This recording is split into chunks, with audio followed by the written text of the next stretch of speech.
Welcome to the Windows Computer and Technology channel. And today in the news, well, we have Microsoft that is going to cut 3% of its workforce. That's about 6,000 employees that are being put to unemployment status.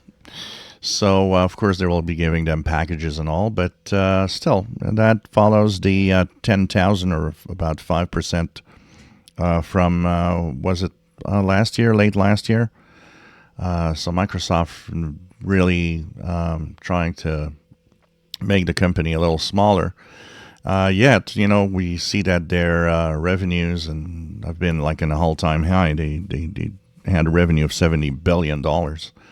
So we'll see the impact on that. Already we sometimes have the impression that on the different divisions and the different services that things are kind of not the same as they used to be, not as the same quality as they used to be. Does it have an impact? Does the layoffs have an impact on Windows and on different other services of Microsoft?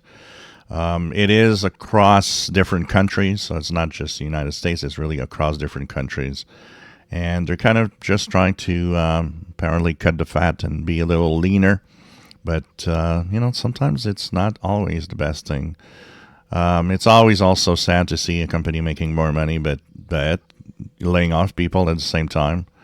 They're trying to please people, especially the shareholders, as it is a public traded company. But we'll see the impact over time, and hopefully not too many of those will happen in the near future. Again, somebody was asking me on the channel, do you think Microsoft is going to have more layoffs soon? Well, here we have an answer with these layoffs, about 6,000 people right now. If you enjoy my videos, please subscribe, give us thumbs up. Thank you for watching.